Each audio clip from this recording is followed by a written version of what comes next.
अगर आप मॉडल बनना चाहते हैं तो आपके दिमाग में एक चीज़ हमेशा आती होगी कि क्या मुझे एज अ फ्रीलांसर शुरू करना चाहिए या मुझे कोई मॉडलिंग एजेंसी ज्वाइन कर लेनी चाहिए। Freelance modelling, modelling agency, freelance modelling, modelling agency, ये चीज़ आती है दिमाग में। आई नो, मेरे भी दिमाग में आई थी। एंड इस वीडियो में मैं इसी बारे में आपको बताऊंगा कि what is my take on this, कि क्या आपको एज अ फ्रीलांसर शुरू करना चाहिए या आपको कोई मॉडलिंग एजेंसी ज्वाइन करनी चाहिए। हाय, मेरा नाम है Nikhit Malhotra and welcome to my YouTube channel guys. I am a professional model and hence मुझे लगता है कि मैं आपको इस तरह से चीज़ें बता सकता हूँ इंडस्ट्री के अंदर की जो आपको बाहर बैठ के नहीं पता लगती हैं। तो इस वीडियो में हम ऐसे ही एक टॉपिक के बारे में बात करेंगे कि क्या फ्रीलांस मॉडलिंग करनी चाहिए या एजेंसी ज्वाइन करनी चाहिए। मेरे हिसाब से अगर आप एक फ्रेशर हैं तो joining a modelling agency is considerably better option than going and working as a freelance model. मैं ऐसा क्यों बोल रहा हूँ, अगले 6 पॉइंट्स में मैं आपको एक्सप्लेन करूँगा। Number 1, reaching to a wider base of clients. When you join a modelling agency, उनके पास जितने भी क्लाइंट्स हैं, चाहे वो ब्रांड्स हैं, डिज़ाइनर्स हैं, स्टाइलिस्ट हैं, वो आपके पास आ गए हैं इनडायरेक्टली। एजेंसी आपको हर जगह प्रमोट करने वाली है बॉस। आपको अपने 1-to-1 लेवल पे नेटवर्किंग करने की कोई ज़रूरत नहीं है। हाँ, साइड बाय साइड आप अपने बिल्डअप्स, अपने नेटवर्किंग करें हैं, दैट इज़ गुड। आपको थोड़ा एज मिलेगा बाकी मॉडल्स के साथ, लेकिन eight the beginning of your career आपको पता ही नहीं होगा कि कौन सा ब्रांड, कौन सा डिज़ाइनर, मतलब किसके पास जाएं जो हमें काम दे दे। लेकिन आपकी मॉडलिंग एजेंसी के पास ये पूरा डेटाबेस है, एक पूरा क्लाइंट बेस है जिसमें आप प्रमोट होने वाले हो। सेकेंडली, कुछ ऐसे बड़े बड़े ब्रांड्स होते हैं, जैसे मैं आपको अपना एग्जांपल देता हूँ। जो मेरा पहला मॉडलिंग जॉब था वो था जॉन प्लेयर्स के लिए। It's a really big brand guys, and वो मेरे को मिला था अपनी मॉडलिंग एजेंसी से। चाहे मैं जितनी भी कोशिश कर लेता एज अ फ्रीलांस मॉडल, मैं वहाँ तक शायद पहुँच ही ना पाता, क्योंकि वो बैंगलोर के क्लाइंट थे, मतलब जो प्रोडक्शन हाउस थे। मैं अगर दिल्ली में भी अपना शुरू करता तो बैंगलोर पहुँचते पहुँचते मेरे को कम से कम भी ना 3 से 6 महीने लग जाते। So this is what I am trying to portray, I am trying to say कि आप चाहे जितनी भी नेटवर्किंग करना जानते हो, लेकिन एक टाइम पे आप सबके पास नहीं पहुंच पाएंगे। मतलब आपकी मॉडलिंग एजेंसी के पास वो पावर है कि वो एक ही दिन में आपको 6 अलग अलग डायमेंशंस में प्रमोट कर सकती है। Now moving to our next point, you don't know how much to charge and what to charge for what. For suppose आपको एक क्वेरी आई कि ये शूट है, ये कैंपेन शूट है और इस ब्रांड के लिए। आपको शुरू में यही नहीं पता होगा कि कैंपेन शूट्स होते क्या हैं। आपको कोई कहेगा ना कि 15,000 में शूट कर लो आके, तो you will be more than happy. हाँ, कहोगे हाँ बिल्कुल बिंदास, क्योंकि at the beginning of our career हम इतने पम्प्ड होते हैं कि हम फ्री में भी काम करने के लिए राज़ी हो जाते हैं, जो कि आई वुड सजेस्ट कि नहीं करना चाहिए। एंड इसके बाद एक और एग्जांपल मैं आपको देता हूँ। एक ई-कॉम शूट है, राइट। उसमें आपको कहेंगे कि 200 गारमेंट्स हैं। आपको पता ही नहीं होगा कि स्टार्टिंग में कितने गारमेंट्स कवर करने होते हैं और कितने आवर की शिफ्ट होती है।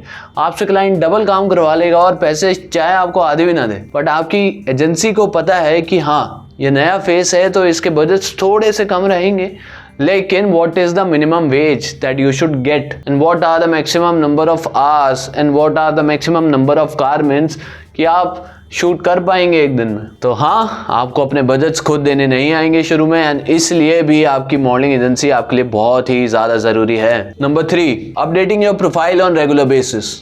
आप कहेंगे ये तो मैं भी कर सकता हूँ यार, इसमें इतनी बड़ी बात क्या है। हाँ बिल्कुल, आप भी कर सकते हैं, लेकिन आपको ये नहीं पता होगा कि कौन से डिजाइनर्स, कौन से ब्रांड्स के लिए कैसी प्रोफाइल, कैसे चेंजेस करके भेजने आगे ताकि आपकी क्लिक हो प्रोफाइल। आपको ये नहीं पता होगा कि मेजरमेंट्स, अपने पोलरॉइड्स, अपनी पोर्टफोलियो पिक्चर्स किस मैनर में अरेंज करनी है ताकि आपका प्रोफाइल बहुत अपीलिंग लगे, बहुत एस्थेटिकली प्लीजिंग लगे। So here also it makes a lot of difference. यही छोटी छोटी चीज़ें, ये छोटी चीज़ तो बिल्कुल भी नहीं है, आपका प्रोफाइल ही आपको काम दिलाएगा। तो ऐसी ही चीज़ें गैप क्रिएट करती है एक फ्रीलांस मॉडल में और एक मॉडल जो एसोसिएटेड है एक मॉडलिंग एजेंसी के साथ। Next point number 4 is after the shoot finances. अब आप गए, आपने शूट कर दिया, उसके बाद अब एज अ फ्रीलांसर आपको क्या होगा कि हाँ यार, वो शूट किया था 20 दिन पहले, उसका क्रेडिट पीरियड था 15 दिन, पेमेंट तो आई नहीं। अब आप क्लाइंट को कॉल कर रहे हो, चाहे क्लाइंट एकदम ऑनेस्ट है, ट्रस्टवर्दी है, लेकिन कई बार ऐसा होता है कि वो कहीं और बिजी हो जाता है, उसको भी याद नहीं रहता कि हाँ उस मॉडल की पेमेंट करनी थी। तो आप कॉल कर रहे हो, वो कहीं बिजी है, वो कॉल नहीं उठा पा रहे हैं या आपसे बात नहीं हो पा रही है, तो बहुत ही इनसिक्योर और स्ट्रेसफुल सिचुएशन हो जाएगा आपके लिए। जिस टाइम पे आपको खुद पे काम करना चाहिए, अपना प्रोफाइल आगे और अपना पोर्टफोलियो आगे बढ़ाना चाहिए, अपनी लुक बुक स्ट्रॉन्ग करनी चाहिए, उस टाइम आप पेमेंट्स के लिए ट्रबल हो रहे हो। That is something that will restrict your growth in this industry. जो टाइम प्रोडक्टिव चीज़ों के लिए लगाना चाहिए उसमें आप, मैं ये नहीं कहूँगा कि पैसे नॉन प्रोडक्टिव चीज़ है, दैट इज समथिंग कि वो बहुत ही इंपॉर्टेंट पार्ट है, लेकिन वो चीज़ें किसी और को हैंडल करने दो ना यार। अपने एजेंसी तभी तो ज्वाइन करते हैं ताकि इन सारी चीज़ों का ध्यान वो लोग रखें। हम 30% कमीशन दे रहे हैं, आई नो आप लोग डिबेट करेंगे कि 30% तो बहुत होता है, लेकिन यार at the end of the day 30% इतना नहीं होता है। आपका पीस ऑफ माइंड, आपकी सैनिटी, आपका मतलब जितना आप ग्रो कर लोगे ना, आप उस 30% से 300% ज़्यादा कमा लोगे। ये एक बहुत ही ज़रूरी पॉइंट है कि after the shoot finances control करना आपके हाथ में नहीं होता। कभी कभार एजेंसी वाले थोड़ा अच्छे से कर लेते हैं क्योंकि they know how to do it, क्योंकि वो बहुत साल से करते आ रहे हैं। Moving to the next point number 5, modelling agency आपको एक्सप्लॉयटेशन से बचाती है। आप कहोगे कि एक्सप्लॉयटेशन, कैसी एक्सप्लॉयटेशन? एक्सप्लॉयटेशन इमोशनली भी हो सकती है, फाइनेंशियली भी हो सकती है। इमोशनल एक्सप्लॉयटेशन का मेरा मतलब ये है कि अगर आप एज अ फ्रीलांसर शुरू कर रहे हैं अपनी जर्नी मॉडलिंग की, तो इवेंचुअली आपको पक्का कोई ना कोई ऐसा मिलेगा जो आपसे फेवर्स मांगेगा, जो आप नहीं देना चाहते होंगे। एंड अगर आप उनको नो भी बोल देंगे ना, नो बोलेंगे आप क्योंकि आप नहीं करना चाहते, आपको कहीं ना कहीं लगेगा कि यार मैंने अपने ना स्टेपिंग स्टोन, जो आपकी सीढ़ियां हैं मॉडलिंग की, उस पर खुद ही हथौड़ा मार लिया है, जो कि बात नहीं है।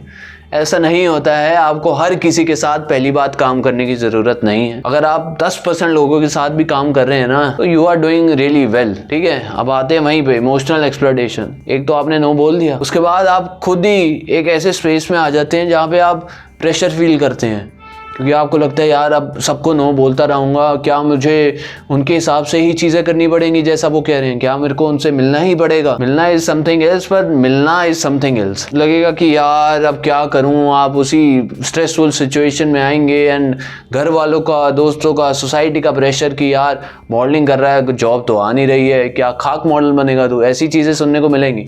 तो कहीं ना कहीं आप उस जाल में फंस जाएंगे, उस वेब में आप you will get trapped. Trust me guys, उससे निकलना बहुत मुश्किल है। मतलब एक बार आप अपने अगेंस्ट चले गए ना आप, उसके बाद वापस आना है समथिंग कि यार आपको बहुत ही ज़्यादा हिम्मत दिखानी पड़ेगी। मतलब उतनी हिम्मत जितनी आप शुरू में ना बोलने पे दिखाते हो, उससे 10 टाइम्स ज़्यादा हिम्मत दिखानी पड़ेगी उस चीज़ से बाहर आने के लिए। दूसरी एक्सप्लॉयटेशन फाइनेंशियली, मतलब क्लाइंट्स, ब्रांड्स, डिज़ाइनर्स, स्टाइलिस्ट आपसे कम पैसे में ज़्यादा काम करवाने की कोशिश करेंगे, जो कि ठीक भी है क्योंकि उनको पता नहीं है कि आप कैसा काम करते हैं। लेकिन अगर आप एजेंसी के साथ हैं तो एक, जैसे मैंने पहले बोला कि एक मिनिमम बजट तो आपका होगा ही होगा, that will be sufficient for you as a fresher and you will be really happy about it. And आपको सीखने को मिलेगा, आप ग्रो करते रहेंगे, लेकिन आप फाइनेंशियली इतना एक्सप्लॉयट नहीं होंगे जितना आप फ्रीलांस करते हुए होंगे। Now moving to the next point number 6 and our last point, networking के बहुत सारे चांसेस आपको मिलेंगे मेरे दोस्त। जब आपकी एजेंसी आपको कास्टिंग्स के लिए भेज रही हैं या फिर आप शूट करने जा रहे हो, वहाँ पे आप कितने फोटोग्राफर्स, स्टाइलिस्ट, इवन की क्लाइंट्स सबसे मीटिंग करोगे, राइट? वहाँ प्रोडक्शन हाउस वाले होंगे, वहाँ ब्रांड वाले होंगे, वहाँ डिज़ाइनर्स भी होंगे। जिस तरह की भी कास्टिंग्स या शूट्स पे आप जा रहे हो, वहाँ के जो काम देने वाले लोग हैं वो वहाँ पे प्रेजेंट होंगे, तो आप कहीं ना कहीं उनसे मिल रहे हो। That is something that will help you to network yourself, network with people around with the right kind of, with the right set of people, and वहाँ से आपकी जो नेटवर्किंग के चांसेस बढ़ेंगे ना, उतने शायद आप 1-to-1 जब फ्रीलांस काम कर रहे होगे तब भी नहीं बढ़ेंगे। तो यार गाइस, ये थे कुछ नहीं, बहुत सारे पॉइंट्स जो मेरे हिसाब से जो वेटेज बढ़ा देते हैं मॉडलिंग एजेंसी की at the beginning of your career, at least as compare to the freelance modelling. I hope इस वीडियो का कंटेंट आपको अच्छा लगा होगा।